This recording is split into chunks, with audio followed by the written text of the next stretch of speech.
Halo pemirsa Kisiksi, saat ini saya sudah berada di kawasan Pondok Cina, Beji, Depok, Jawa Barat. Untuk episode Kisiksi kali ini, kita akan mengunjungi seorang pengrajin ketapel, produk lokal yang sudah go internasional. Kira-kira seperti apa liputannya? Daripada penasaran, mari ikut saya.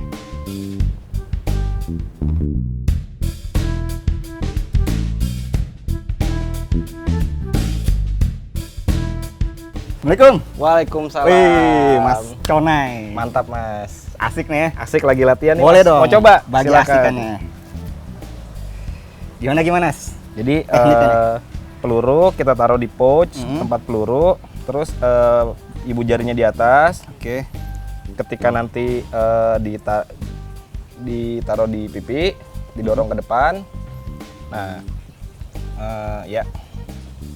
Nanti targetnya ada di sini. Oke. Ketika lurus tinggal dilepas, Mas. Kaleng nih ya. Kaleng. Oke. Wih, luar biasa. Luar biasa, Mas. Nah, pemirsa Kisiksi, sekarang saya sudah bersama Mas Conai Mas ya. Conai. Seorang pengrajin ketapel yang ketapel sudah go internasional, Go sudah internasional. mendunia nih ya. Iya. Ini sejak tahun berapa nih, Mas? Kita mulai di ketapel ini.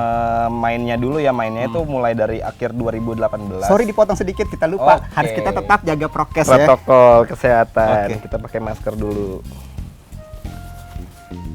Oke, Ya. Mas Conai, silahkan dilanjutkan kembali. Nah, jadi untuk ketapelnya sendiri mulai 2018 akhir saya udah coba-coba main ketapel tuh. Ternyata kok susah ya main ketapel, nggak kayak dulu masih kecil nembak-nembak kena gitu. Ternyata browsing-browsing di internet tuh udah populer di Eropa, di Inggris gitu, udah ada yang main ketapel. Tapi kok ketapelnya berbeda, nggak kayak dari cabang pohon gitu. Nah, 2019 udah mulai ada perlombaan. 2019 akhir kita bikin aja ketapel produksi sendiri kayak gitu. Yang mana untuk menjawab teman-teman punya ketapel bagus sama ketapel yang aman dan nyaman. Oke. Nah, jadi si Little Margo itu saya bikin di akhir 2019, Mas. Oke. Oh, nama ininya Little Nama Margo brandnya Little Margo gitu. Oke. Jadi kebetulan kita ada di Margonda Depok. Nah, saya bikin si Little Margo itu bagian dari Margondanya. Oke. Apa sih salah satu tujuan, artinya kan ketapel ini mungkin ya, Ya. sudah sebagian yang sudah nggak memainkan lagi ya. Artinya visi atau tujuan Mas Conai ini untuk membangkitkan kembali nih olahraga ketapel ini apa sih sebenarnya? Yang pertama olahraga ketapel itu kayak sejarah flashback gitu, kayak di Indonesia tuh dulu zaman mungkin tahun 60 70 sampai 80 populer gitu ketapel, tapi digunakan untuk alat permainan dan berburu. Iya, benar. Kebetulan ini sebenarnya bisa kita angkat menjadi olahraga rekreasi dan tradisional gitu. Nah, dari situ kita coba bikin olahraganya dulu. Ternyata di situ ada peluang untuk ekonomi kreatif. Karena produknya kita bisa bikin produk yang modern, modifikasi dari yang tradisional kayak gitu. Nah, di situ saya ngelihat di Indonesia ini belum banyak. Makanya ada salah satu peluang di situ, coba kita terjun langsung sama kita konsentrasi di situ. Kayak gitu, Mas. Dan dari stylenya pun saat kita memainkan ketapel, pemirsa ini udah anak muda banget ya, Anak dari muda topi banget. begini memang sengaja seperti itu ya. Nah, jadi jadi segmentasinya tuh nggak terbatas gitu. Ya, jadi ketapel itu kan kita anggap permainan kuno gitu kan, yang bapak-bapak yang main zaman Iya, dulu. Nah, sekarang kesempatan juga untuk kita membuktikan ketapel ini bukan permainan kuno, tapi teman-teman yang masih muda juga kita bisa jadi fashion juga nih dengan ketapel kayak gitu. Oke. Nah, dari jenis ini pemirsa nih yang saya pegang dan yang Mas Conai ini pegang kan berbeda nih ya. Ya. Ini kayaknya langsung aja ya kita Nah, ajak langsung pemirsa boleh. untuk melihat bentuk-bentuk kayaknya masih Bentuk-bentuk banyak ketapelnya ya, tuh masih banyak di jenis-jenisnya. dalam. Oke, yuk pemirsa yuk. Ya, Mas. Oke, silakan.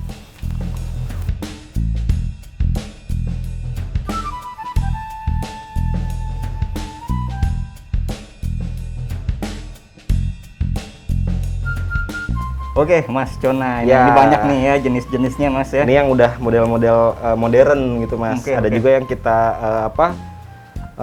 kolaborasikan dari permainan zaman dulu yang masih cabang pohon, terus kita bentuk juga jadi ketapel yang modelnya futuristik gitu, sesuai sama kenyamanan genggaman tangan. Oke, yang kita kenalkan mungkin yang ini ya dari Nah, itu awalnya. basicnya Dari dulu tuh. Basicnya ini seperti Basicnya ini, tuh. kemudian berkembang lah ya di tangan Mas Conai ya dari seperti ini ya. Oke, Ya. Mas, bisa diperkenalkan Mas satu persatu mungkin. Nah, jadi secara basic dulu kan ketapel itu kan bentuknya dari cabang pohon yang menyerupai huruf Y gitu kan. Nah, untuk jenis ketapel modern mungkin yang sekarang juga masih sama, cuma kita lebih modifikasi ke genggaman tangan karena kebanyakan sekarang dimainkan menyerupai permainan panah gitu. Oke. Dimainkan dengan genggaman 90 derajat ke samping. Kalau dulu kan mungkin masih lurus Iya, seperti ini betul, gitu kan. betul. Nah, supaya tingkat akurasi sama konsistensi penembakannya itu lebih akurat. Jadi kita udah bisa menentukan titik tembaknya gitu. Jadi kalau yang zaman dulu kita mainin, artinya kan kita masih instingtif tuh, cuman asal nembak gitu. 20 kali tembak mungkin kena cuma 1-2 kali gitu. Tapi sekarang itu kita udah sesuaikan untuk genggamannya, titik tembaknya. Jadi untuk di kompetisi 1-10 kali tembakan kemungkinan bisa terkena semua. Peluangnya ada lah ya. Ada peluang untuk mengenai sasaran gitu, Mas. Oke. Nah ini kan di sini saya lihat ada dari jenisnya, bahannya ini bukan kayu sih sepertinya ya.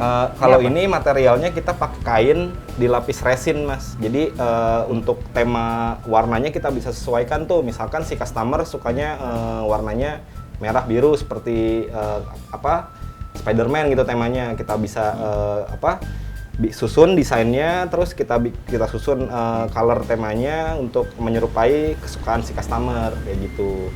Dari kain kita lapis pakai resin, terus kita press selama 1 hari penuh. Nanti jadi plat atau jadi lembaran komposit yang keras gitu, Mas. Baru kita susun, kita potong, kita bentuk jadi ketapel seperti ini. Oke, sampai dengan saat ini total atau jenis ya, berapa banyak sih jenis dari ketapel dari Mas Cono ini? Kalau untuk ketapelnya Little Margo, kita udah ada 4 desain. Nah, masing-masing desain itu ada 3 metode tuh, seperti yang diikat di atas, diikat di samping, sama yang ketapel kecil, ketapel kantong. Nah, kalau yang ini contohnya yang mana untuk desain-desain tersebut? Nah, desain-desainnya ini yang basic nih, Oke. Little Margo klasik. Terus ini Margo Latte. Ini untuk genggaman ergonomik gitu, Mas. Jadi ketika digenggam dia full hammer seperti ini. Udah mengikuti bentuk tangan. Nah, terus ada yang Through the Fork juga. Ini materialnya dari carbon fiber. Terus ada ini namanya A6. Jadi kalau di luar negeri tuh panggilannya asik. Kalau di sini kan asik. Keren gitu. Nah, ini A6. Ini juga dari materialnya kita kelola limbah, kita recycling dari papan skateboard, Mas. Oh, ini dari papan skateboard ya. Oke. Sebenarnya kalau untuk dari sisi bahan ya, Ya. apa sih penentunya kalau dia layak untuk dijadikan bahan ketapel? Nah, kalau untuk ketapel tuh sebenarnya konstruksi ketapel yang kita buat sebenarnya berlapis-lapis, Mas. Kenapa berlapis? Karena untuk tingkat keselamatan ketika ada tembakan yang mengenai ketapelnya itu nggak langsung mencederai si penembak. Jadi kita ada core atau tengah intinya si ketapel, mungkin materialnya bisa dari besi atau dari kayu yang keras atau dari komposit lain kayak gitu. Terus ini interface-nya nih, mukanya nih scale. Jadi bajunya kita bisa ganti-ganti sesuai selera si customer juga. Misalkan customer sukanya pakai carbon fiber atau pakai kayu yang eksotik gitu. Kita bisa mainkan di bajunya ini. Terus ada gagang atau palm swell yang disebutnya di luar negeri gitu, biasanya namanya palm swell. Jadi untuk penopang genggaman gitu supaya dia lebih nyaman dipegangnya. Oke. Kalau dulu saya berpikir kalau ketapel itu dia kan memang berdasarkan Y ini ya. Iya. Dan pegangan itu harus di tengah untuk menjaga keseimbangan ketika kita membidik sasaran. Ya. Ternyata ini enggak ya. Ternyata kalau ketapel yang kita pakai untuk olahraga sekarang itu sesuai dengan postur orang nembaknya, Mas. Berdirinya, terus genggaman lebarnya, sama anchor point tempat naruh pelurunya itu seberapa dia nyaman gitu. Jadi kita sesuaikan ukuran dan genggamannya. Lebih ke situ sih. Jadi modelnya mungkin lebih unik-unik lagi, nggak kayak cuma huruf Y juga. Jadi ada yang hammer grip seperti ini kayak gitu. Ini unik sebenarnya. Ini juga kan. Mana lagi Mas yang unik-unik nih, Mas? Ini juga sebenarnya unik. Nah, itu ketapel yang slim didesain untuk mungkin untuk yang tingkatnya udah expert gitu. Jadi untuk cara pegangnya juga agak susah kalau ini gimana cara pegangnya? Kalau ini kita bisa namanya finger support, Mas. Jadi genggamannya di topang dengan jari gitu. supaya sebenarnya ini ada apa kemungkinan ketika kita nembak, ketika pakai jari di support ini tangan kita lebih kuat di sininya, jadi untuk tingkat getarnya lebih sedikit gitu. Oke. Ini untuk pembuatan sendiri itu Mas Conai sendiri? Ya, ini semuanya yang dibuat masih saya sendiri. Ada juga sih beberapa momen yang dibantu sama teman-teman kalau lagi pada datang ke sini latihan gitu, bantuin ngamplas-ngamplas, motong kayak gitu-gitu, Mas. Oke. Cuma kalau untuk pesanan dari customer biasanya saya sendiri yang buat gitu. Oke, ini pemirsa ya, seperti yang kita lihat Mas Conai selain pengrajin dari ketapel, di sini juga banyak piagam penghargaan ya yang sudah diperoleh sama Mas Conai ya. Nih piagam penghargaan, ada yang juga best shooter nih. Best Shooter 2020. Oke, jalan juga banyak. Mas, ini dong kita lihat, maksudnya kita ajak mungkin lebih tepatnya, gimana sih cara membuat mungkin ketapelnya ya. Bahan-bahannya, karena kan kalau dari sisi bahan di sini saya lihat bervariasi ya. Bervariasi, Ada betul. yang kayak seperti licin banget. Ada yang ya Ada yang ngedove, ada yang banget. lebih mengkilap gitu ya. Itu kan sebenarnya baik lagi dari kesukaan customer yang mesen, Mas. Oh, Misalkan gitu, kayak oke. mereka minta finishingnya tuh yang saya maunya yang lebih mewah, jadi kita bikin yang lebih mengkilap gitu, glowing. Ada juga yang mungkin mereka ketika nembak suka berkeringat gitu, jadi kita bikinnya yang doff supaya ketika memakai ketapel tersebut nyaman gitu. Oke. Ayo Mas, langsung aja kita Kita lihat langsung ya, ke bengkel belakang workshop. ke bengkelnya ya. Bengkelnya. Ayo pemirsa, yuk. Yuk. Ayo Mas.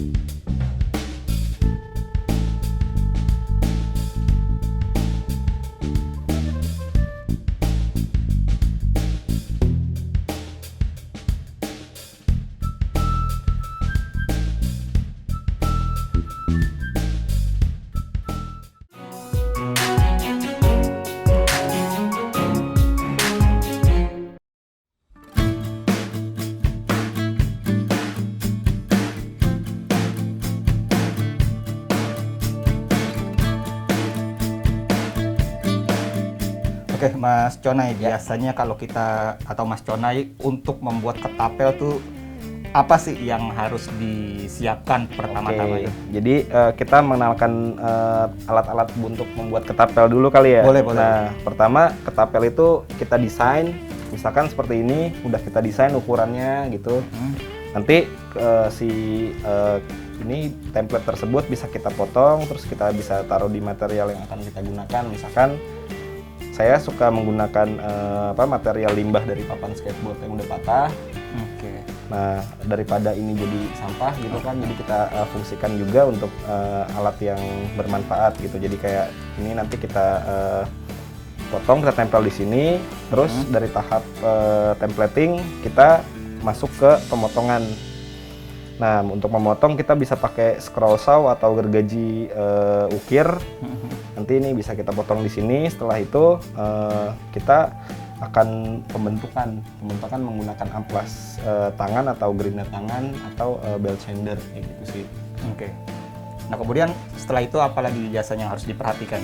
Nah, biasanya yang kita perhatikan adalah detail-detail dari sudut-sudut yang kita potong kayak gitu. Terus bentuk-bentuk yang sudut yang masih tajam, takutnya kan di genggaman itu kan agak kurang nyaman gitu kan. Jadi sebisa mungkin kita finishnya tuh harus presisi gitu, Mas.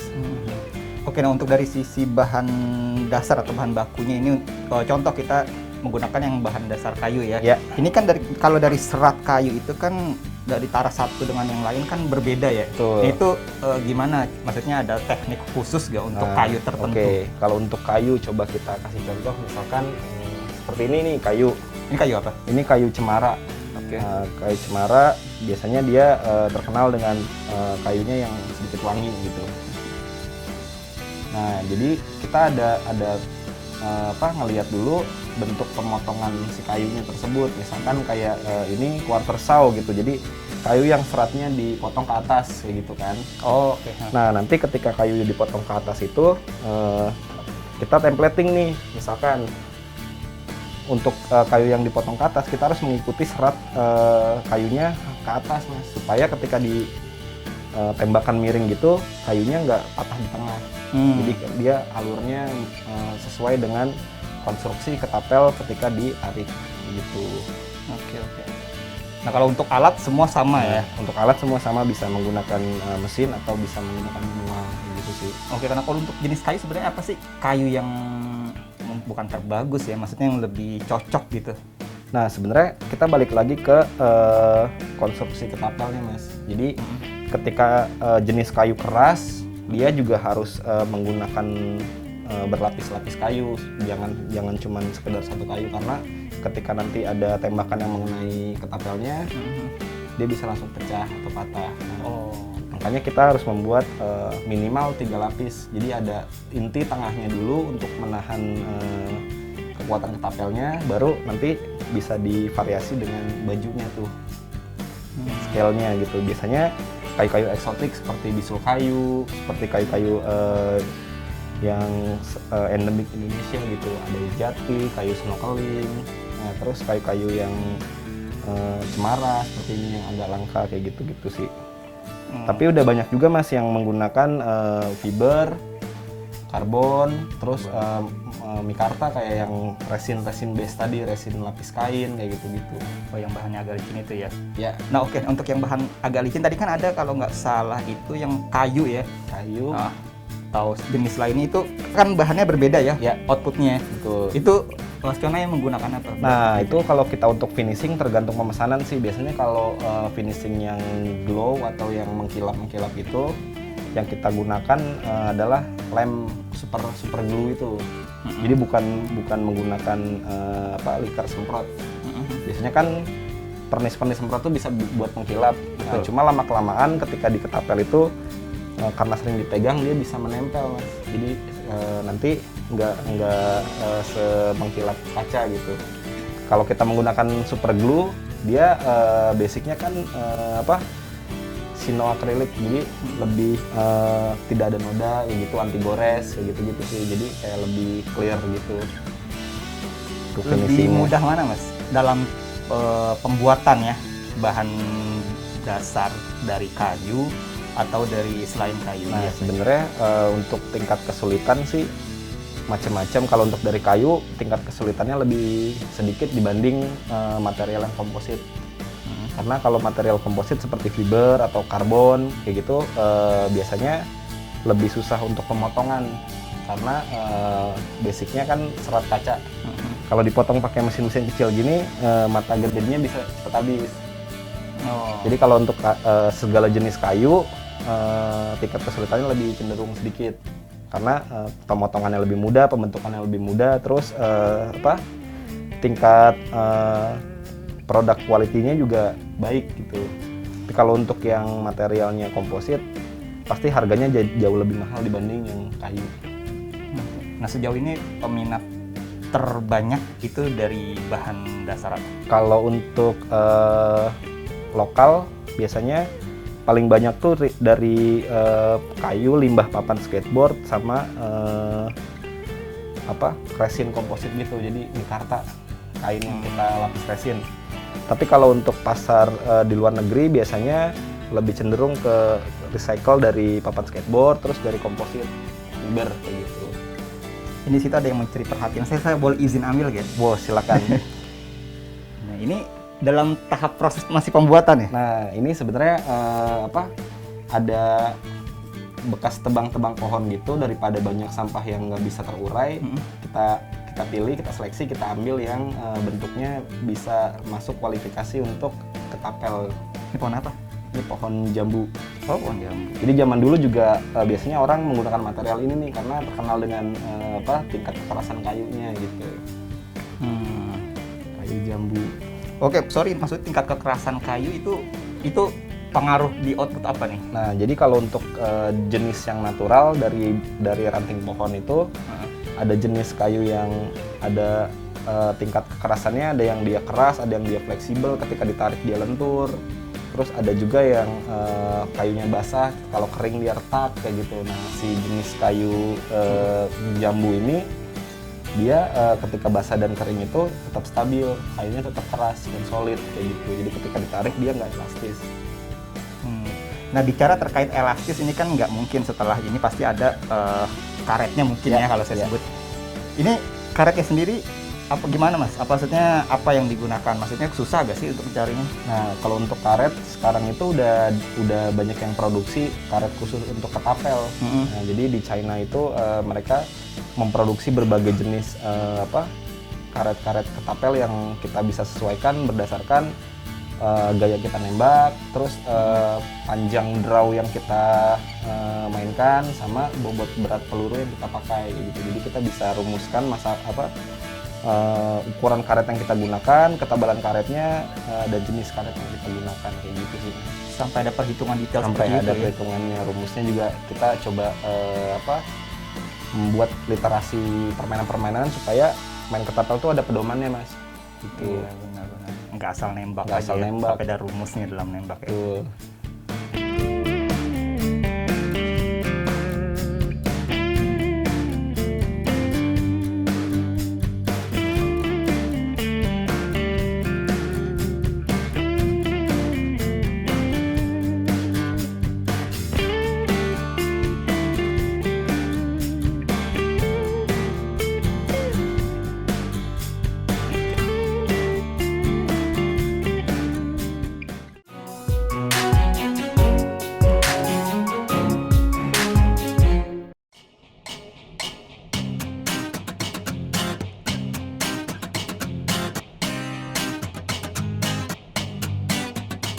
Oke pemirsa, tadi kita sudah diajak sama Mas Conai, ternyata untuk pembuatan ketapel itu ada rumus dan perhitungan tersendiri ya, nggak asal buat ya. Asal buat, karena harus ada pedomannya juga. Nanti ketika orang mau main ketapel kan harus ada basicnya dulu tuh Mas.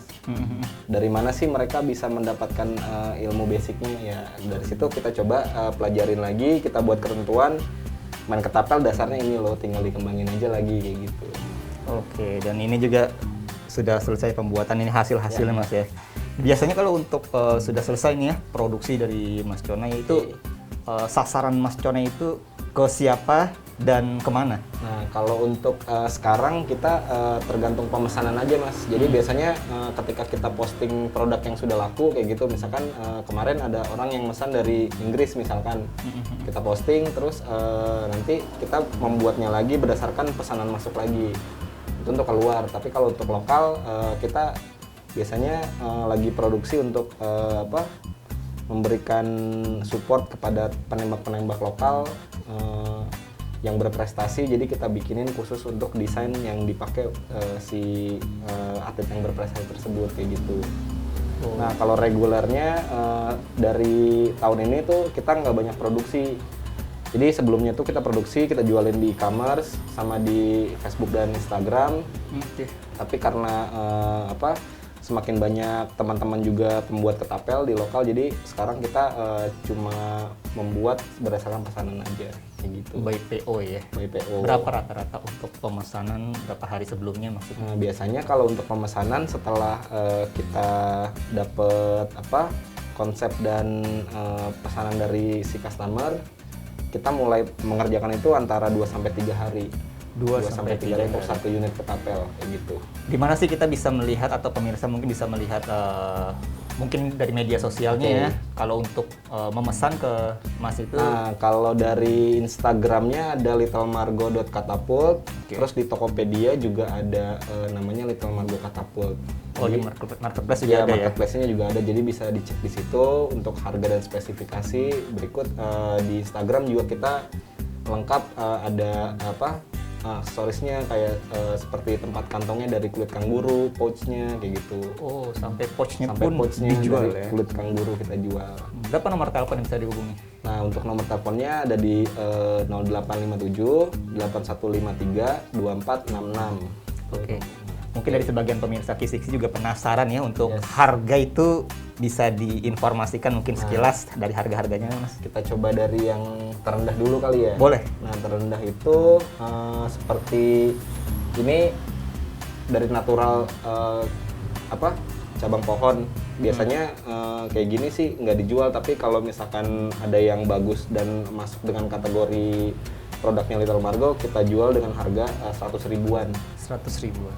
Nah, terus untuk yang recycle seperti ini dari papan skateboard gitu harganya mulai 300 ribuan. Jadi tergantung di ukuran sama jenis material yang digunakan ya. Jadi ada juga papan skateboard yang kualifikasinya tuh bukan menggunakan Canadian Maple. Itu biasanya kita nggak pakai. Jadi yang kita pakai papan-papan dari Amerika kayak gitu, yang kualitasnya juga udah bagus. Terus ketika kita bikin tapelnya, konstruksi dan materialnya, kekuatannya juga baik kayak gitu. Oke. Kayak gini tuh mulai dari 300 ribuan. 300 ribuan ya. Mungkin kalau dijual ada yang beli dari luar negeri sekitar 50 sampai 75 dolar. Oke. Gitu. Oke. Nah, untuk yang jenis-jenis ini berapa? Ada lagi yang ergonomik seperti ini. Materialnya kalau yang dari kayu biasanya kita pakai kayu jati, kayu mahoni sama gamelina kayak gitu-gitu. Harganya kisaran dari 300 ribuan sampai 700 ribuan. 300 ribuan sampai 700 ribuan. Oke. Nah, kalau yang high material gitu dari carbon fiber, terus core-nya dari aluminium atau duralium. Ini kisaran 1 juta sampai 2 juta. 1 juta sampai 2 juta. Okay. Kalau untuk dijual keluar mungkin bisa sekitar 2 sampai 3 jutaan. Oke. Nah, terus ada lagi seperti materialnya dari bisul pohon kayak gini. Biasanya kalau kayak gini selera dari customernya dia minta yang eksotik dong gitu, yang belum pernah ada, jadi kita bikin custom untuk dia aja kayak gitu. Unik ya. Nah, biasanya kalau untuk customize gitu rate-nya antara 500 ribuan ke atas sampai 500 ribuan ke atas. Berapa harga tertinggi dari ketapel dari Mas Conai? Pernah ngejual ketapel tuh 4,8 juta untuk 1 unit ketapel. 4,8 juta. 4,8 juta. Oke. Ternyata pemirsa ya, ketapel di tangan Mas Conai mungkin bisa disebut naik kelas dari sisi harga ya. Karena kalau kita nggak bikin ketapel dengan desain yang mutunya baik, artinya produknya juga nggak bakal bisa tinggi harga jualnya kayak gitu. Nah, betul. Makanya buat teman-teman yang anak-anak muda sekarang nih, ketapel adalah salah satu bentuk ekonomi kreatif yang bisa kita kembangkan lagi, terus kita bisa kelola mungkin dari limbah-limbah kayak gitu, dari hal yang nggak ada value-nya menjadi value yang tinggi kayak gitu, Mas. Oke. Ini dari baju ketapel Margonda ini apa?